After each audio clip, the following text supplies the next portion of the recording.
Welcome. Thank you for joining us for this second public consultation event where we're going to talk through what the project is all about, and then there'll be an opportunity for people to ask questions after the presentation.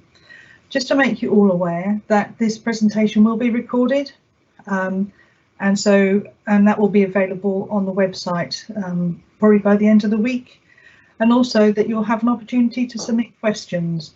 These will be covered at the end of the presentation, and the best place to do that is if you look at the top of your screen, you'll see that there are two bubbles, one with a question mark in. If you could submit your questions there, and please, if possible, use your full name to help in terms of the response. Any questions that we don't cover as part of this process, we will then cover off as part of the response on the website by the end of the week or early next week. So first of all, I'm going to now share my screen and we're going to go to the presentation.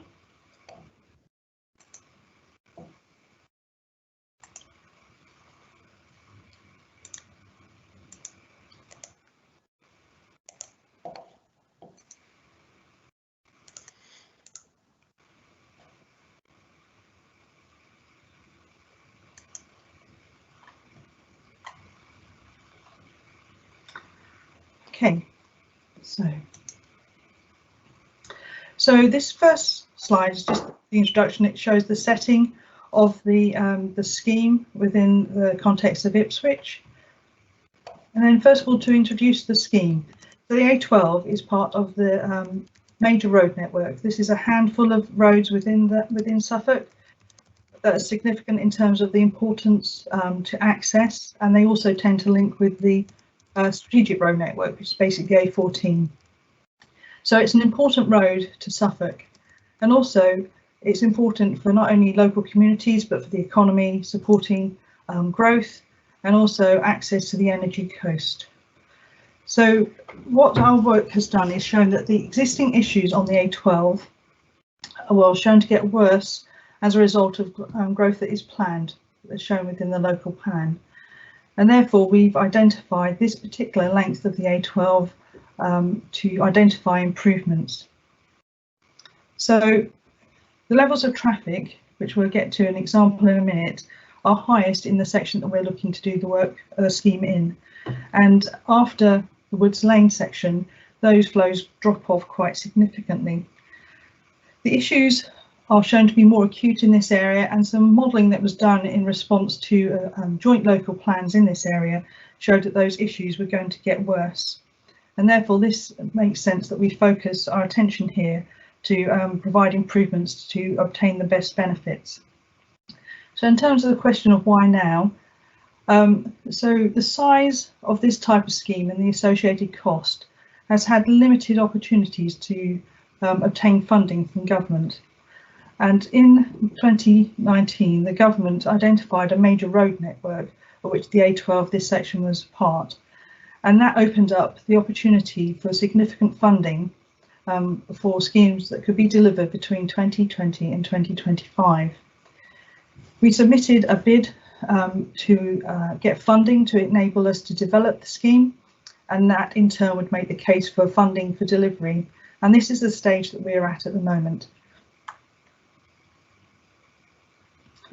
So in terms of traffic flows, this plan here shows you, based on the Department for Transport's annual average daily traffic flows, how the flows are at the moment and also what they'll be like in 2025 and 2040. We use these 2 years because 2025 is the year that we're saying the scheme would open. And then in terms of assessing the potential impacts and benefits of a scheme, we then look at the opening year plus 15 years. And as you can see, along the length that we're looking at, between the A12 at Seven Hills and the A12 at Woods Lane, north of Woodbridge, there are significant increases in traffic levels in this area. The objectives for the scheme are identified here. So it's a road scheme, so obviously there is focus on capacity, reducing congestion, improving journey time reliability, which is key to supporting economic activity and growth, and also recognising that there are two ports within this area, Felixstowe and Ipswich. As I mentioned before, the issues were shown to get worse as part of an assessment done for the local plan, which looked at both housing growth increases, but also increase in the jobs economy. This section of the coast is called the Energy Coast, and that relates to the large number of wind farm generation works that we have, but also Sizewell C. And so what we're looking to do is to mitigate the impacts where possible of these developments. After we submitted our bid for funding, there came an opportunity to also include sustainable measures. And so what we're doing within this project, as you'll see, is we're looking to include improvements for walking and cycling, but also looking at how to improve conditions for bus operators and users. The scheme comprises of 8 junctions from Seven Hills, A14, A12 junction, up through to the Woods Lane junction, and it also includes a length on the A12 to the west of Woodbridge, where we'd be looking to increase the existing single lane carriageway to a dual carriageway. This would then provide consistency as a dual road from the Seven Hills junction right up to Woods Lane. So we're going to go through the junctions one at a time, starting in the south with the Seven Hills. Just to outline our approach, we did look at other options. So we looked at different ways of providing benefits and improvements, and we came down to improvements at each junction. And also in doing that, it's important to consider a corridor approach to have consistency, so you don't switch and change as you go along a route where the junctions are quite close, say between a crossroad, signalised crossroads, a roundabout, a throughbaut, all these different other alternatives. So we looked for a consistency in design approach along the corridor. And we're also looking at proportionate improvements rather than maximising improvements. So this is important to ensure that we get the best benefit for cost of delivering the scheme. And it also enables us to consider that by 2040, we want to see an increase in the sustainable measures for travelling within Suffolk. And therefore, we don't want to over provide capacity. The designs that we are showing here will be optimised following the feedback from the consultation process, and that will also then consider the Sizewell C traffic flows as part of that assessment. In the slides I'm about to show you, there are tables which will show the predicted delay in seconds per vehicle averaged across the whole junction.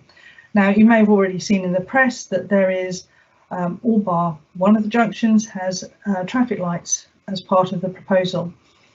Now, I'll explain why as we go through, but the basis of using traffic lights is to manage the flow rather than to, let's say, replicate how people currently use the junction. And they have been shown to be necessary because there are issues at the roundabouts where there is an imbalance in flow. Roundabouts are excellent where there is equal flow on each arm, so there's a bit of give and take, but as soon as you get a very dominant movement, then that tends to cause problems. So the tables, as I say, will demonstrate the delay in seconds per vehicle across the junction as a helpful comparator for the improvements that we're proposing. So if I start off at the Seven Hills junction, so this is quite a wide-angled image, and the issues we experience here are queuing on the northern arm on the approach to the roundabout, but also on this arm from Felixstowe coming down towards Felixstowe Road on the westbound off-slip. So, and we also have issues in terms of visibility and lots of queuing on the Felixstowe Road approach here. So what we're showing here is the option that we're looking to do, which is to widen and extend the on and off slips to improve capacity and performance. And as you can see, there is quite a difference in terms of how these perform in later years. And these need to be read in the context that in each of these years, the total flows are also increasing, so that the actual benefits are greater than you'd experience today. Just zooming in then on the A12a14 junction, this shows that we'd be looking to signalise the main arms.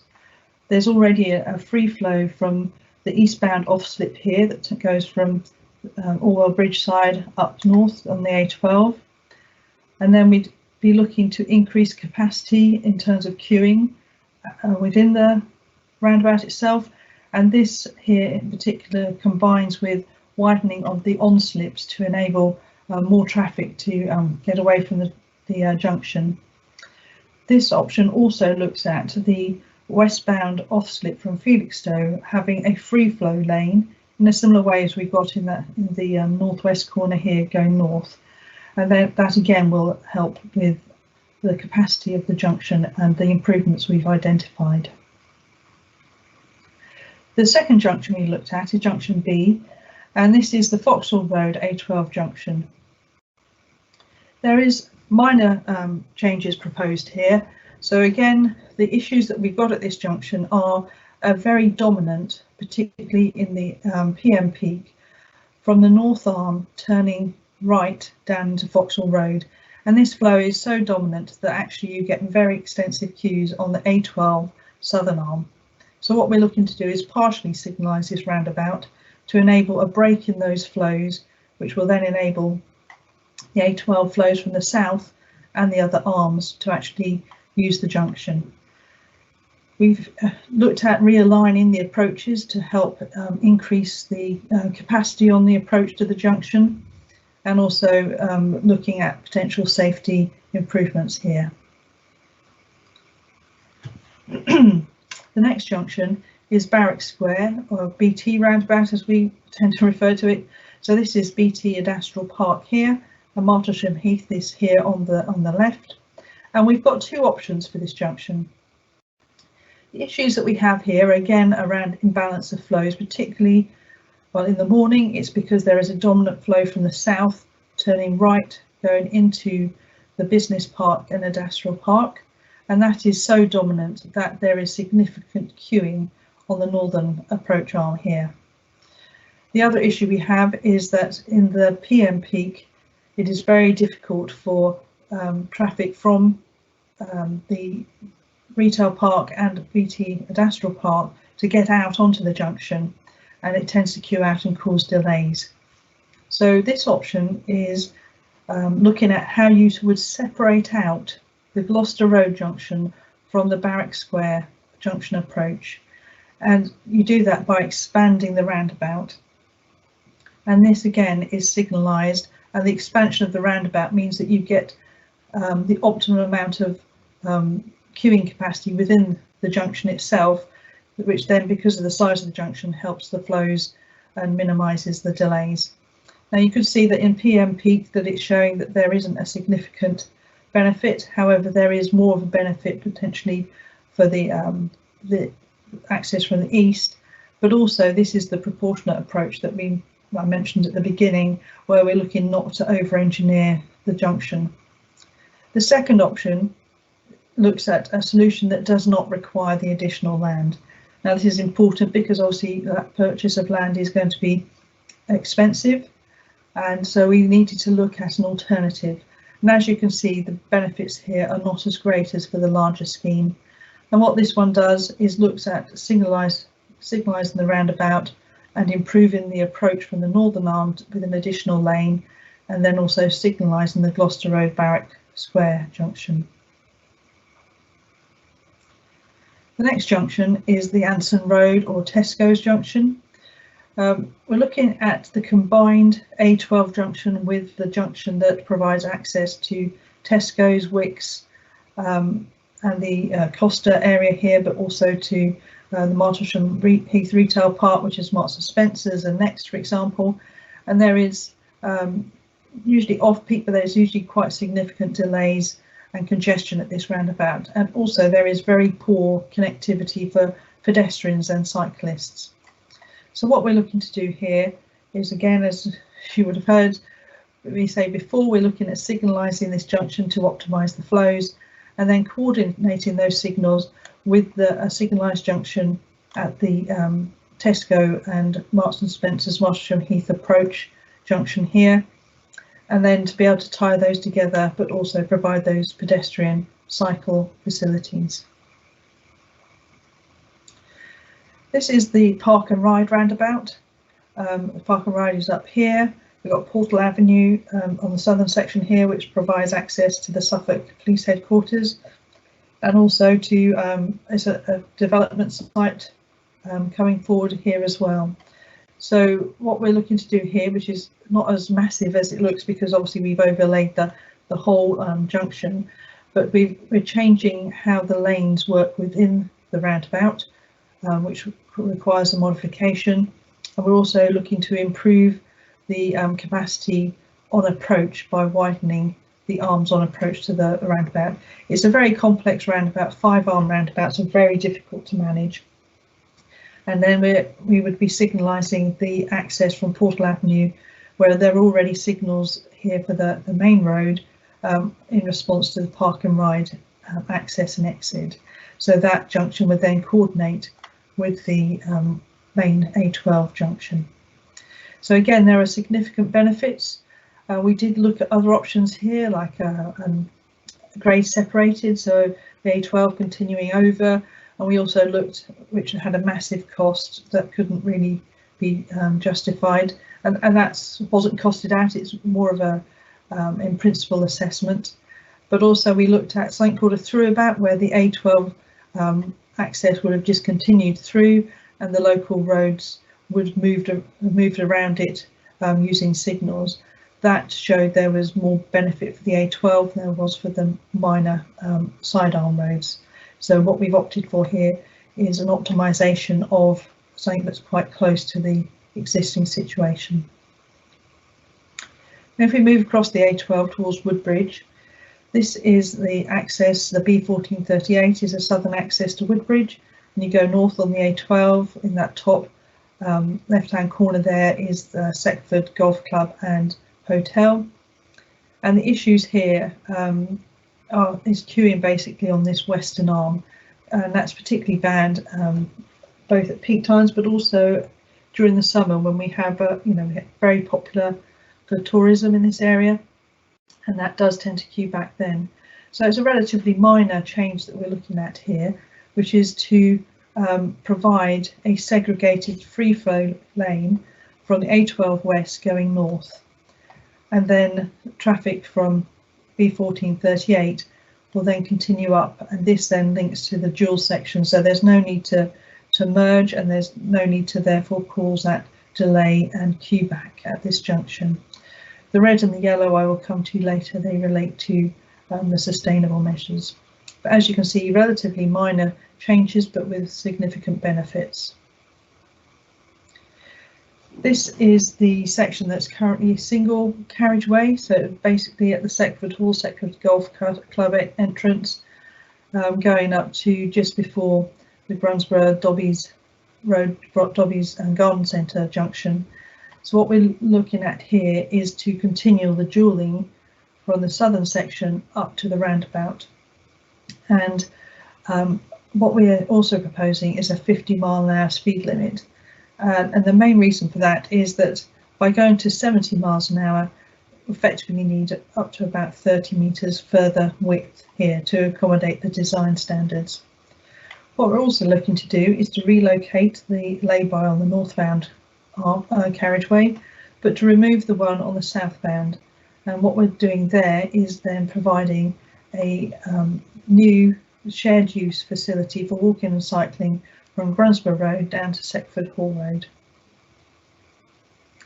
What you can also see here is that there are two proposed control crossings, one just south of the next roundabout and one just south of the access to Seckford Hall, and these provide the connectivity both to employment sites like Dobbies but also to the wider public rights of way.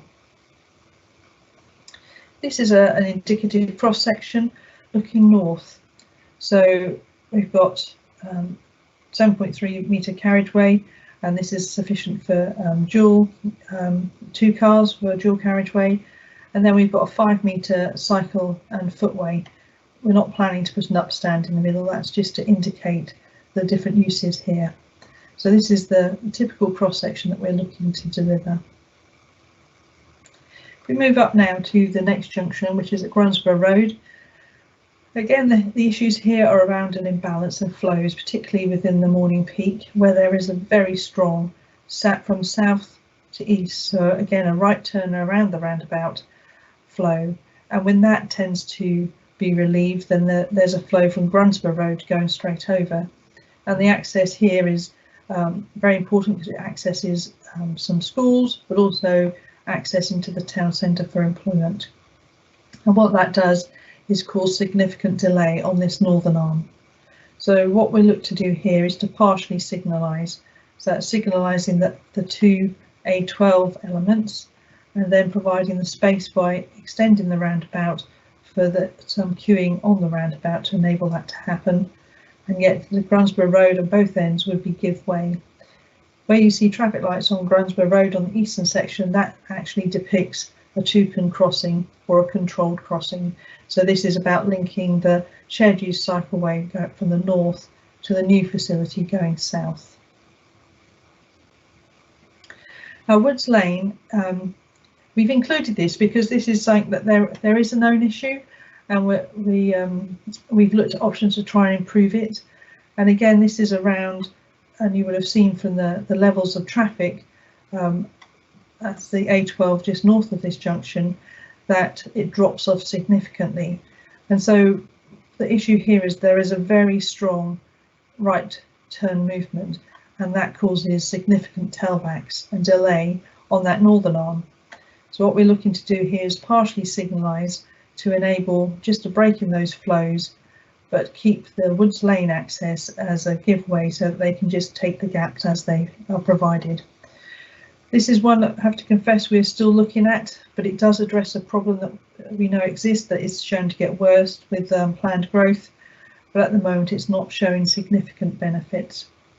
This approach would also, in this northbound arm, extend the dual lanes up here, but they do merge just beyond the extent of this image, and they don't go as far as the dual section, which is about 1.5 miles north of here.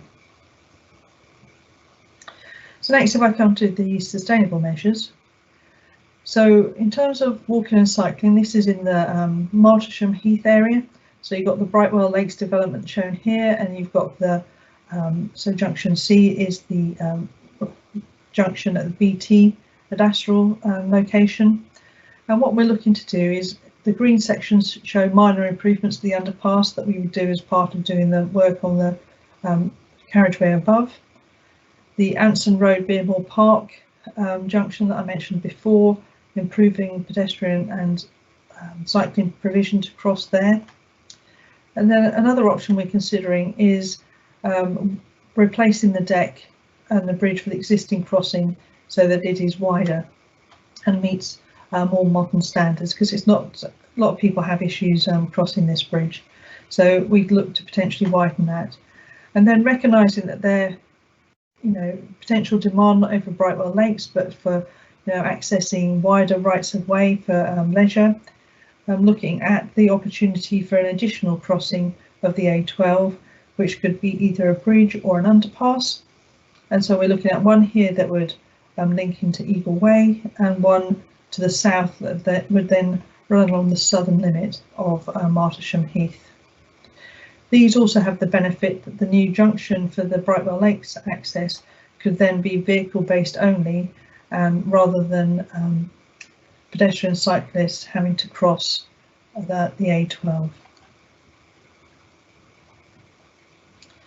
The second area, which is at Woodbridge, if I start from the top, so this one is looking at enhancing existing bridleway here, and then potentially putting a controlled crossing on the A12. This would require an extension of the 50 limit to beyond that point. And then coming south, this zigzag here is the existing pedestrian crossing, and then if we get to the Grunsborough Road, Dobby's roundabout, there's the toucan crossing or control crossing I mentioned before on Grunsborough Road on the east, and then there are two crossings of the A12 to the wider public rights of way. If you look then towards the south, there are two options here that we're considering. One is to come up Seckford Hall Road from the new facility, come through the estate, and then through an area which is identified within the local plan for housing development, and then using the natural topography of the area, looking at a pedestrian cycle bridge over the B1438 to then provide access down to Martlesham to the south. The alternative to this would be the use of Seckford Hall Road again, and then at the Duke of York pub junction, providing a controlled crossing there or signalisation of that junction, so there's access across there down to Sandy Lane, and then Sandy Lane at a point to be determined would then be stopped up to provide a quiet lane approach.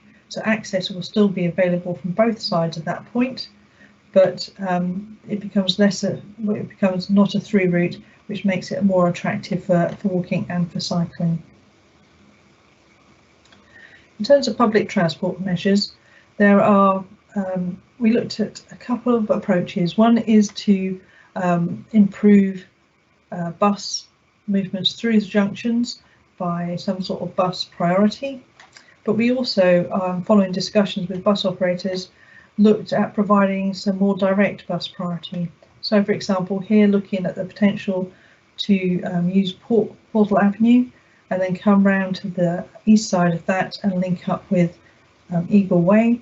And another one is following bus priority through the BT roundabout junction here, looking at the potential for a bus gate, which would be for buses and cyclists only, just north of the shops here, to provide again a priority bus link. That does not mean that they would stop running this wider loop, but it would provide opportunities and options. Another thing that we're considering and be very interested in feedback on is the potential for a bus hub, and this is in the land to the southeast of the junction, and this would then enable different services to connect, potential waiting facilities, and also improved and up-to-date bus information. So this is something we're very interested to hear people's views on. So in terms of the timeline then, this is part of the public consultation, and it's due to finish at midnight on March the 19th. And following that, feedback will be taken on board and be used to help refine the proposals that we're considering, and an outline business case developed. That business case will then be submitted to the Suffolk County Council Cabinet for them to approve submission to the Department for Transport. And we submit to the Department for Transport again in the summer, and for them to consider funding for delivery of the scheme. From there, we take the assumption that we would hear by the autumn, and therefore design development, detailed design and further engagement would happen from that point on. The start of construction, the earliest, would be in the autumn 2023, and then we'd be looking at a date for completion around winter 25. The estimated cost of the scheme is 40 to 60 million, depending not only on the option that we identify for the junction layouts, but also on the extent of the sustainable measures that we're looking to include in the scheme. So how do people give their views? Well, I'm very pleased that you've joined us today, but we would encourage everybody to go to this link to the website to complete the online survey. This event is recorded, as was the one from the 11th of February, and both of these will be available on the website, together with regularly updated Q&A sheets. So information has been sent to a range of stakeholders. We're talking with landowners, for example, and there's a lot of information being provided through social media and the press. So then, to conclude, this is the scheme, which is from the A12a14 Junction up to Woods Lane, improvements at 8 junctions, the inclusion of a George section, and potential sustainable measures. So I'd now like to go to any questions that have been put forward, but before we do that, I think it would be useful for the team who are with me today to introduce themselves, and they may well be in a position to answer some of the questions that are being presented. Thanks, Suzanne. Good evening. My name is Sam Cliff. I'm the project manager for the scheme for Suffolk County Council. Hello, I'm Catherine Potts. I'm the consultation officer for the transport strategy team.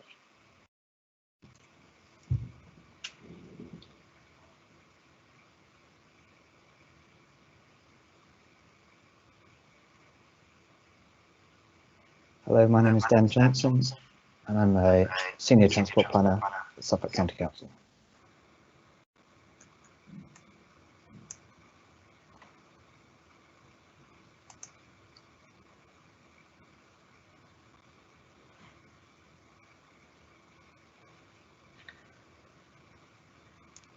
Sorry, I'm Stephanie Biggs. I'm from WSP and I'm the project manager for this scheme.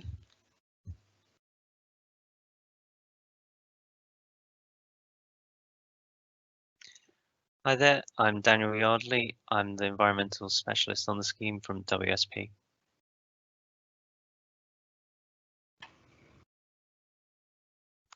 Good evening, everyone. I'm Michael Johns. I'm the traffic modelling lead from WSP.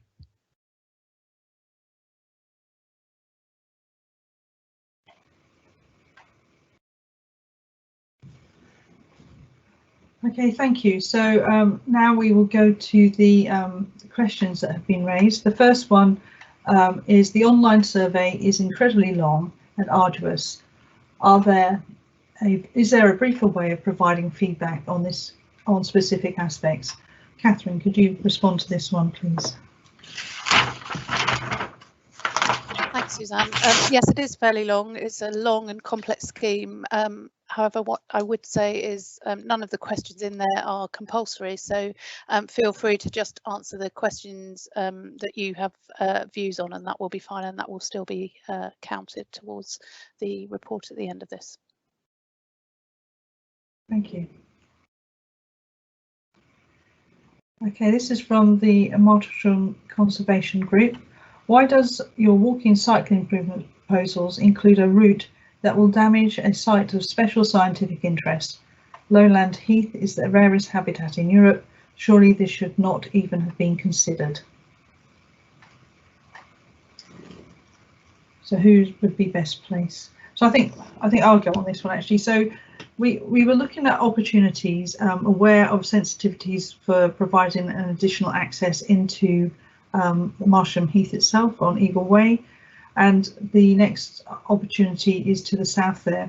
You're absolutely right, it does go through an SSSI, and that's something that we would have to bottom out with further negotiations, whether it would be possible to have walking and cycling over that. The northern section of the SSSI already does have walking as part of it, but the opportunity here is to look at options to show that there is more than one solution to providing improved access across the A12. Hi, Suzanne. Just to add that we will be assessing the impact on SSSIs and other designated habitats when we perform our HRA assessment, so that's habitat regulation assessment, and we're currently going through that process at the moment. Thank you very much, Daniel. No worries. Okay, where can I find the landscape strategy for the road corridor highlighting your approach to landscape and environmental mitigation?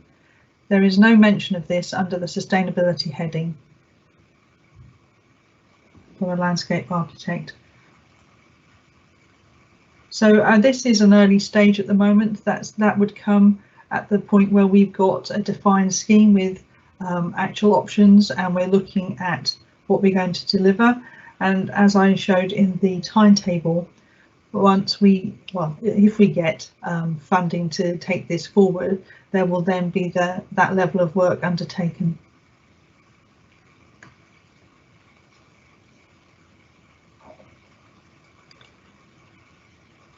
Just waiting for the next question. That's the last one we've got at the moment, Suzanne. Oh, okay. Okay, so if there are no other questions then to consider, I would just like to encourage everybody to express their views using the survey. That's the best way to get a balanced approach, and we'd be interested in all views. So please encourage you and your friends and organisations to respond to that.